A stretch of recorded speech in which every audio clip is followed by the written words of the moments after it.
குருத்தோலைகளை பிடித்துக்கொண்டு அவருக்கு எதிர்கொண்டு போய், ஓசன்னா, ஆண்டவரின் பெயரால் வருகிறவர் போற்ற பெறுக, இஸ்ரவேலின் அரசர் போற்ற பெறுக என்று சொல்லி ஆர்ப்பரித்தனர். யோவான் 12ஆம் அதிகாரம் 13ஆம் வசனம். இந்திய இறைவார்த்தையோடு டாக் வித் காட் சொந்தங்கள் அத்தனை பேருக்கும் குருத்தோலை திருநாள் வாழ்த்துக்கள். ஆண்டவருக்கு ஓசானா பாடி வரவேற்றவர்களும் ஒரு நாள் மௌனம் காத்தார்கள். நாமும் நம் முன்னால் புகழ்ந்து பின்னால் இகழ்ந்து பேசுகின்றவர்களுக்காகவும் ஜெபிப்போம். குறிப்பாக இன்றைய நாளிலே பிறந்த நாள், திருமண நாள், பேர் கொண்ட திருநாள் கொண்டாடுகின்ற அனைத்து மக்களையும் இறைவன் பாதத்திலே சமர்ப்பிப்போம். அவர்களுக்காக ஜெபிப்போம். நம்முடைய தேவைகளையும் இறைவன் பாதத்திலே சமர்ப்பிப்போம். இறைவன் நம் ஒவ்வொருவரையும் நிறைவாக ஆசீர்வதிப்பாராக. திருவிவிலியம் எழுதுதல் நாள் 102. எண்ணிக்கை முன்னுரை எழுதி முடிச்சாச்சு. சற்றலசுவோம் வாருங்கள். எண்ணிக்கை என்னும் இத்திருநூல் இஸ்ரவேலரின் வரலாற்றில் அவர்கள் சீனாய் மலையை விட்டு புறப்பட்டு வாக்களிக்கப்பட்ட நாட்டின் கிழக்கு எல்லையை அடைந்தது வரை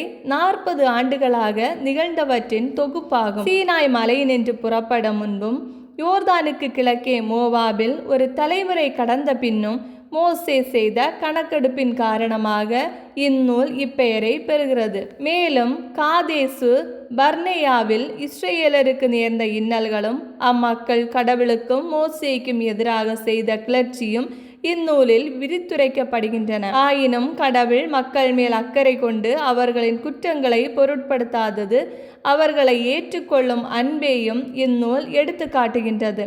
அதுபோன்று கடவுளுக்கும் மக்களுக்கும் மோசே உண்மையுடன் பணியாற்றுவது இந்நூலில் சிறப்பிடம் பெறுகின்றது. நம்முடைய இந்த திருவிவிலிய எழுத்து பயணத்தில் மொத்தம் 309 பேஜஸும் 12 பெண்ணுமாயிருக்கு. மேலும் எண்ணிக்கையாகமும் முதல் அதிகாரத்தில் சந்திப்போம். இந்த வீடியோ பிடிச்சிருந்தா லைக் பண்ணுங்க, உங்க ஃப்ரெண்ட்ஸ் அண்ட் ஃபேமிலிக்கு ஷேர் பண்ணுங்க, உங்களுடைய கருத்துக்களை கமெண்ட்ல சொல்லுங்க. இறையோடு உறவாட எங்களோடு இருங்க.